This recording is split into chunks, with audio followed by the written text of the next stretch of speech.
In this video, my plan is to remove the engine and do a little bit of work on it. I also want to change the gearing a little bit. So let's see where this takes us.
So let's go over the things I have planned for this engine.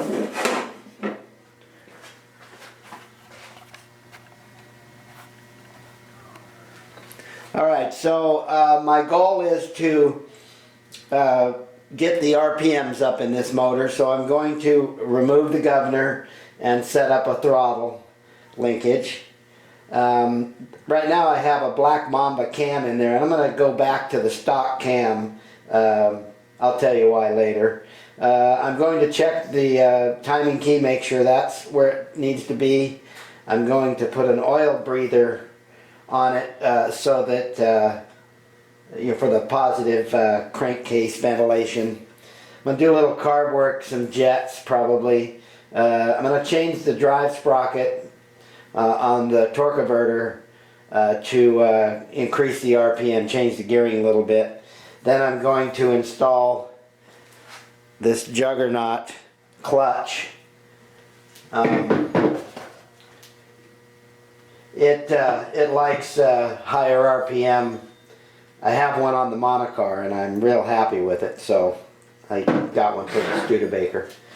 Then I'm going to change the oil and anything else I come across. So I'm going to start tearing this thing down.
Here's the governor arm.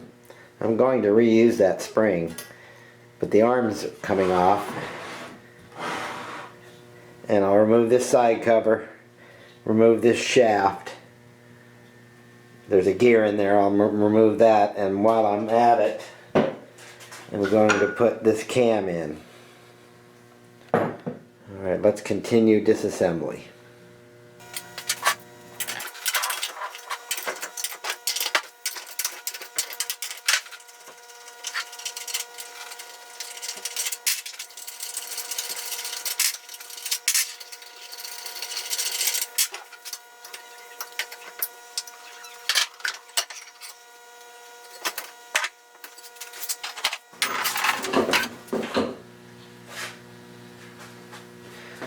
Okay, still a little bit of residual oil in here. I can see there's the governor gear and arm. There's the cam.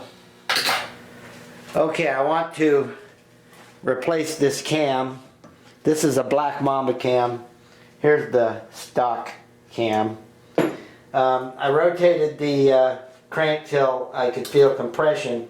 So it's top dead center, both valves are closed so the arms are loose. So now I just have to work it out.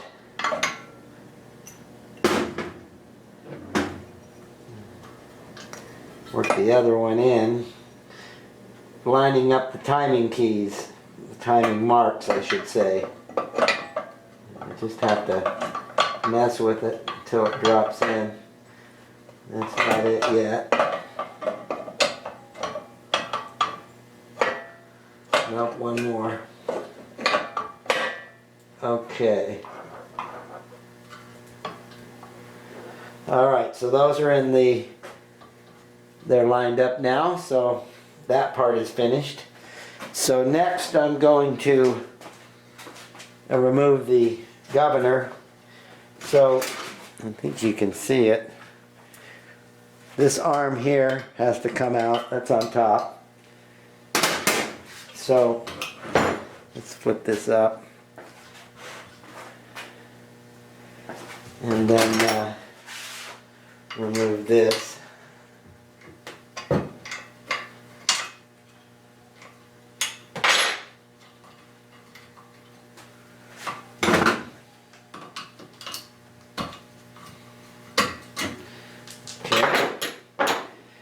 So I'm going to use this arm right here and the spring right here on the new throttle setup. Right now I'm cutting this shaft off a little bit, and that will allow it to drop down out.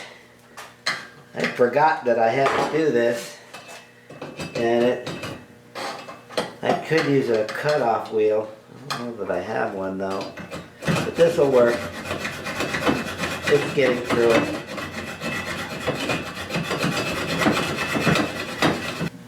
Now I have a pair of vice grips. I'm just working it off. I cut most of the way through it.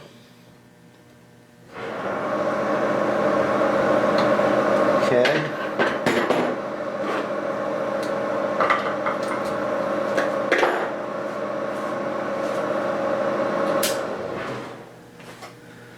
Okay, so should drop out of there now.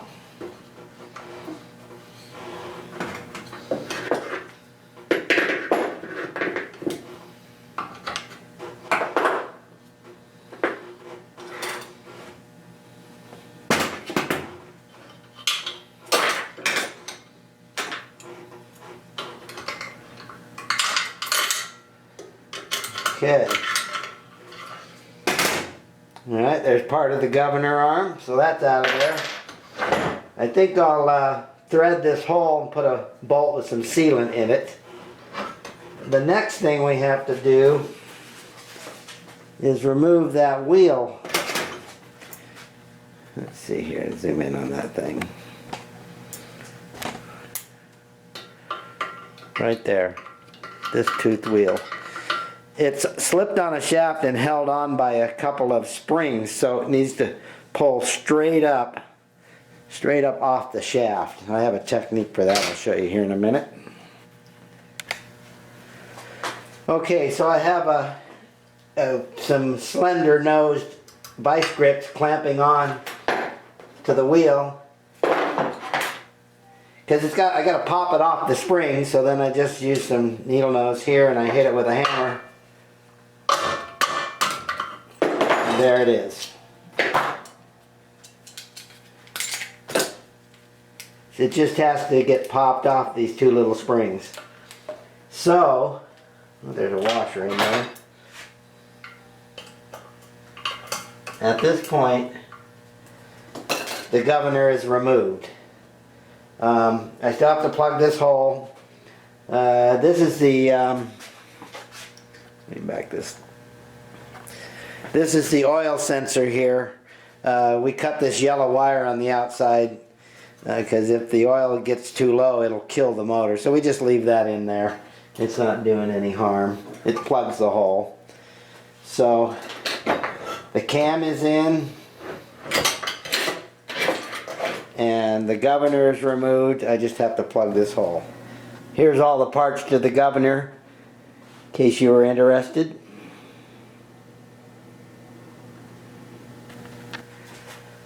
So I'm threading the hole here with a 1/4 Put a little paper in there to keep the filings from getting in there. And it just so happens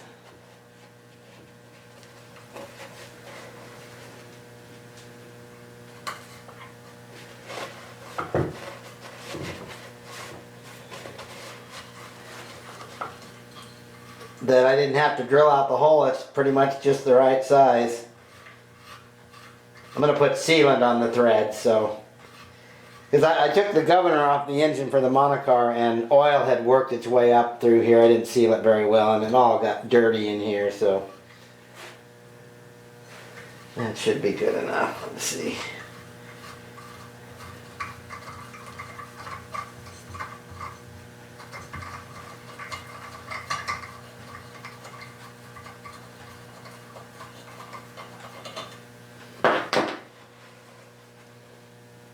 Okay, not bad.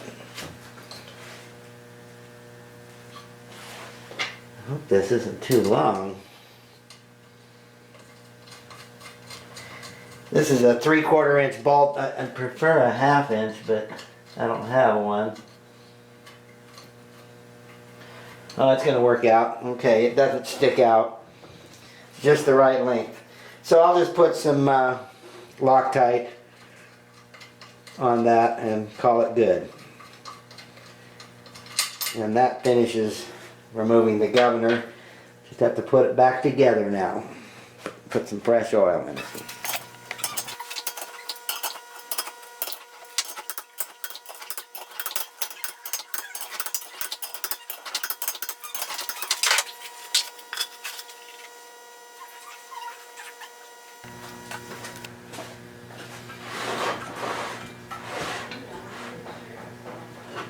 Let's put the cover back on.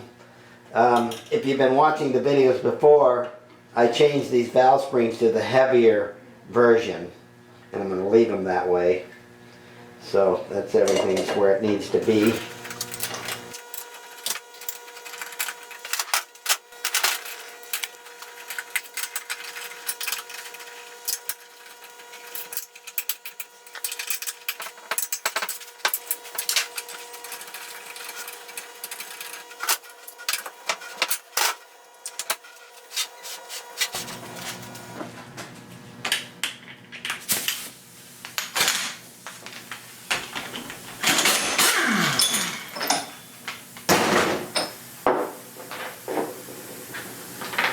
So I took off the fan because I want to double check the location of the timing key, which is right in here. I'll take a flashlight and look down in there, just make sure the flywheel has not rotated, that it's seated correctly. So I'm looking right down in this keyway here, and I don't know, I think it could use a little bit of adjustment. I think I'll take off the flywheel here and try to get that to seat a little bit better. It's close, but there's a little gap there that I don't like. I showed how I installed this key in a previous video when I was building the Studebaker, so you might be able to go back and see that. Okay, so in this flywheel there's no threaded holes to attach a puller, so you basically apply some pressure to the flywheel and then you hit the end of the crankshaft. So I've got these screwdrivers in here, not too much pressure, and I got the nut on there so I don't mess up the end of the crank. And there it went. I don't like hitting the end of the crankshaft like that, but I guess that's what you have to do. And there it is.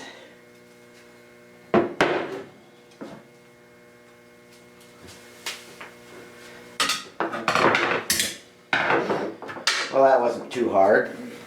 The reason I removed the flywheel is I wanted to make sure that it was seated properly against the 8-degree timing key, which is right here. Here you can see from this how the flywheel has to rotate counterclockwise so that this face right here rides up against this shoulder, the notch. Just checking that that happened. I pulled it off of there to show you the difference between a standard and an 8-degree. Okay, so I can put it back together. Just make sure it's seated right.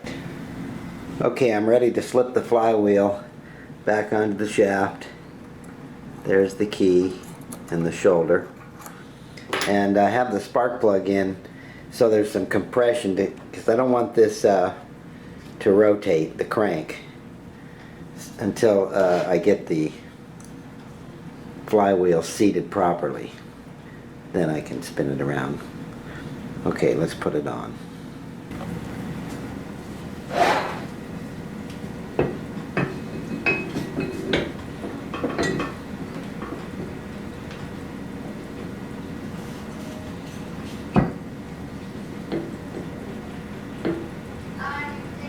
Okay, I can feel and I can see that I'm making contact.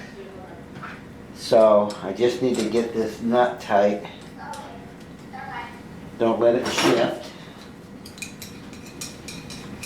Be snug.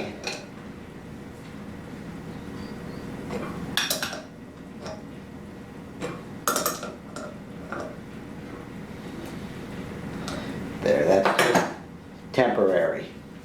Okay, it's located correctly.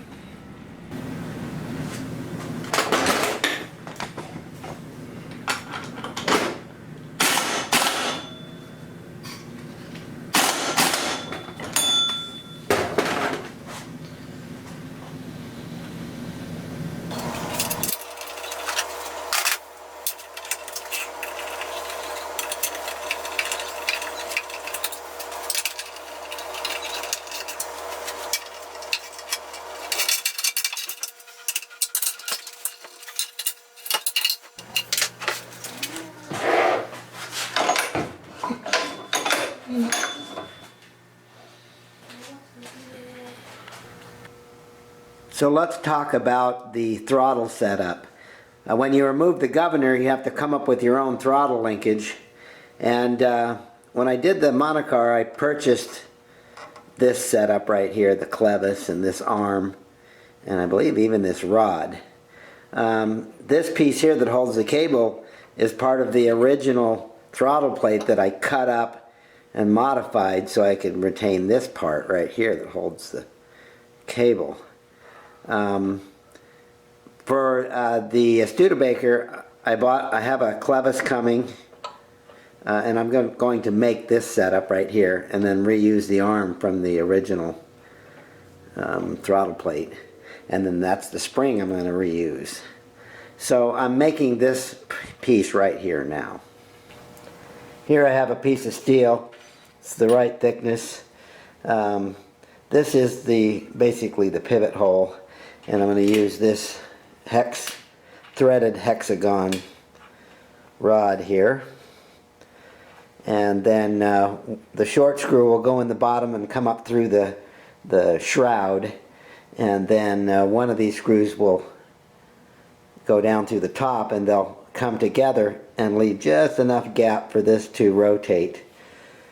We'll see how this works. So I have to drill, this is for the clevis, this is the center hole for this post, and then one is for the spring and one is for the arm to the actual throttle on the carb. I also bought this just in case I could rig something up that would hold the cable. That's another idea. Alright, let's see how this all comes together.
So the idea is that this screw here will bottom out on the bottom screw and leave like a shoulder, like there was a shoulder there, so that this can move freely.